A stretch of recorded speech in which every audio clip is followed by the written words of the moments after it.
Hello and welcome to Just One More Watch. Welcome today to a video that is a little bit special, for me at least. This is the first Longines watch that I have ever reviewed on the channel after 4 years of making videos. What better way to pop that particular cherry than with this stunning Heritage 1945.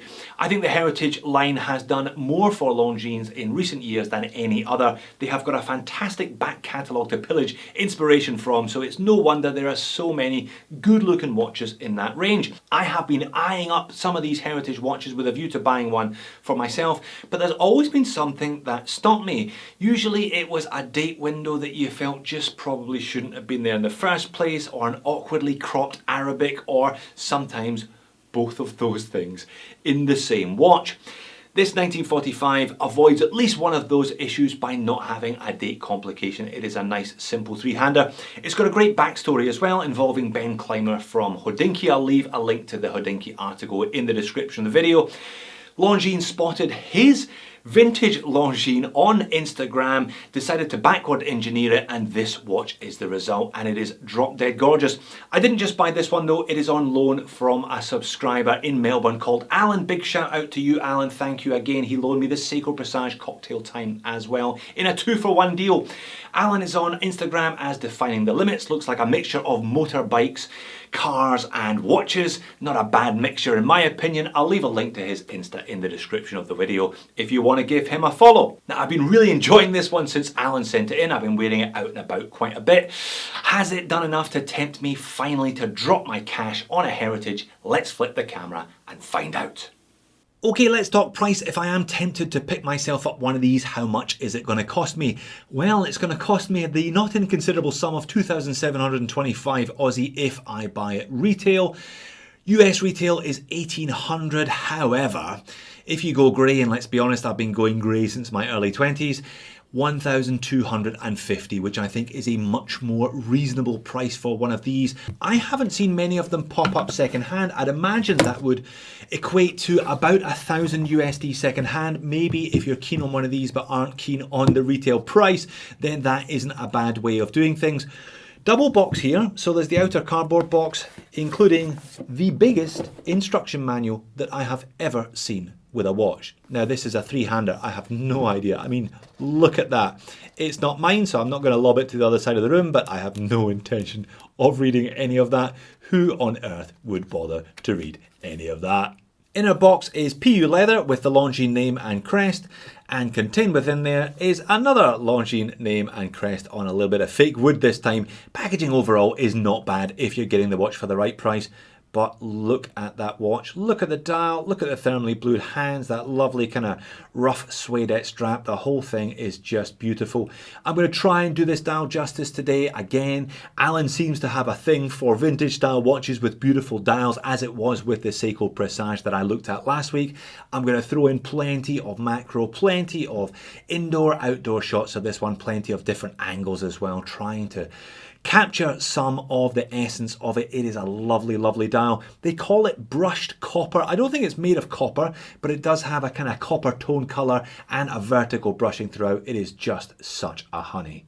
And I think it's a great size as well for most people. Classic 40-20, by that I mean 40mm in diameter and 20mm lug width.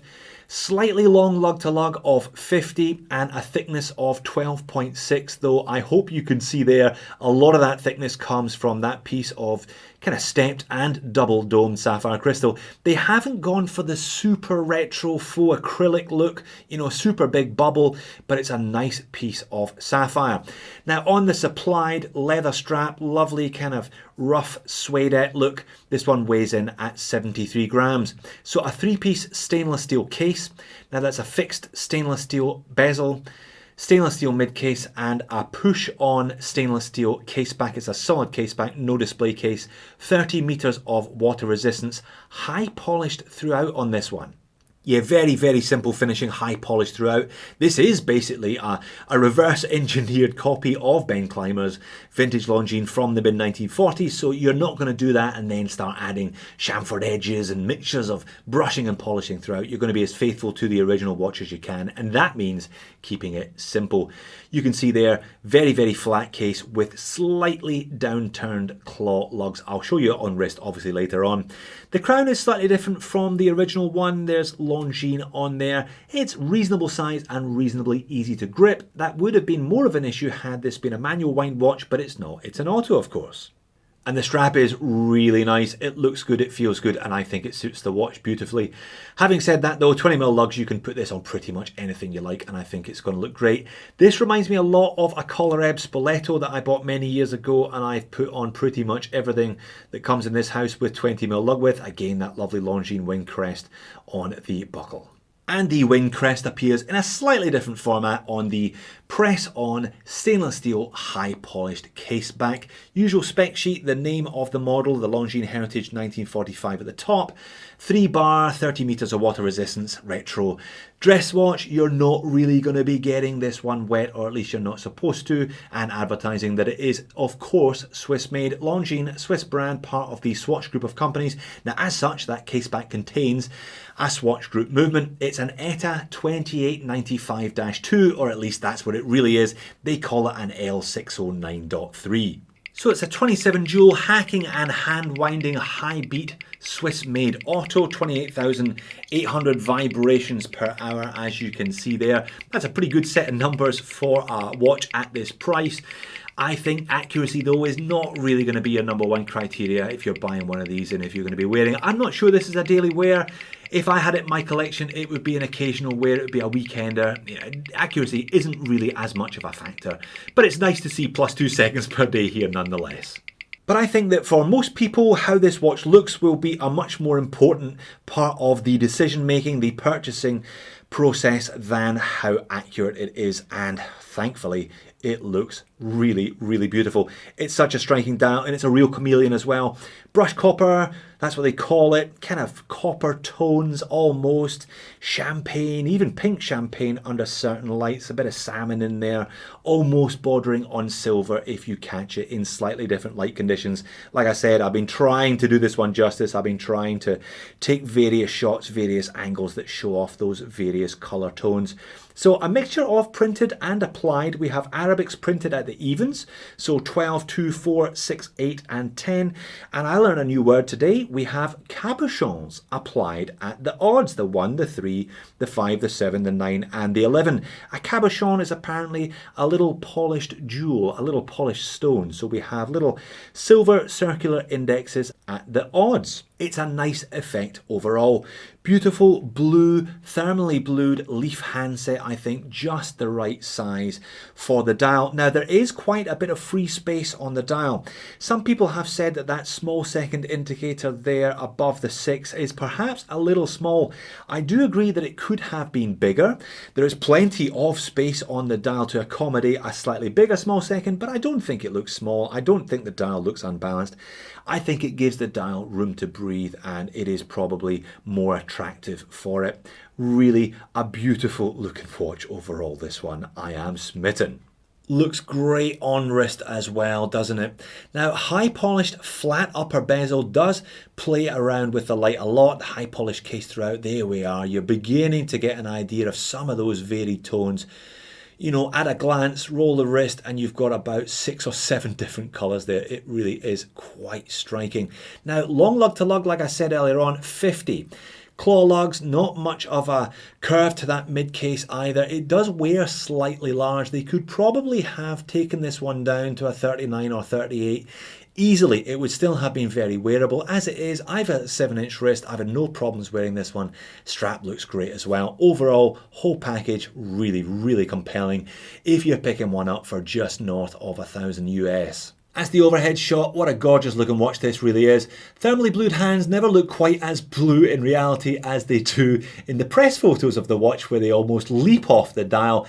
I'll show you some outside footage now. You can see them maybe in more colour there. Yeah, outside it is more noticeable. You do get a lot of light play off the dial though. I'm not sure how much anti-reflective coating is under that crystal. I'm not sure if I'd want any anyway. It's not about legibility or practicality, this one. It's all about the looks, and my goodness, doesn't it look gorgeous. On wrist, I've been quite fortunate. I managed to get a good size from the strap.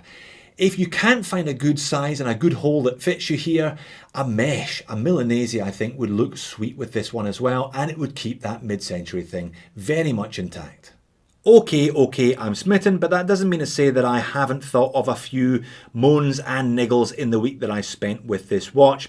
A couple of them inherent to the design, and I've kind of alluded to them. High polish throughout, very simple case. I mean, the case doesn't really look any different from a $300 watch, a $500 watch. There's nothing that distinguishes the case anyway here, but that's because they're replicating the look of a watch from the 1940s, and they've stuck faithfully to that. Similarly, the case shape, not a lot of curvature. They could have done with shortening that lug to lug a little bit. It's still pretty wearable though. They could have shrunk the size. I think they could easily have gone to a 38. They could also have gone with a manual wind movement rather than an auto. Let me know what your thoughts are. Are you happy that it's an auto, or would you have gone manual wind for a bit more authenticity? Apparently, in spite of the fact that Swatch own ETA doesn't have a suitable caliber with a small second that would have gone into this watch in a manual wind format, which is why they went for the 2895-2. And if they had gone manual wind, they would have avoided these guys, the kittens of rotor noise doom. This one is a little bit noisy. Perhaps it's because it's quite a small, delicate case. There isn't a lot of water resistance, which means there's not going to be a lot of metal surrounding the movement in here. But that is quite noticeable. I know some people like it. I'm not a massive fan. Another reason why for me it would have been slightly better if they had gone manual. But I can forgive it a few of those minor foibles, and I'm sure Alan can as well, because of that dial. It really is so gorgeous. I think the whole thing overall very well resolved. Great brand, great look, great dial, great strap, and I think if you're picking this one grey or lightly used, great price as well. I have been looking at the smaller and, oddly enough, slightly cheaper 35mm Heritage with the acrylic crystal and the date at 12 o'clock. I will no longer be looking to pick up one of those. If I'm going to get a Longines, it's going to be this one. So there you have it, the Longines 1945, bit of a retro stunner as far as I am concerned. Could have been a bit smaller, could have been manual wind, and I guess there are a couple of inherent difficulties caused by the copy and pasting of the original design from the 1940s. The case is very basic, for example, and there's not a lot of curvature. It doesn't conform to the wrist all that well.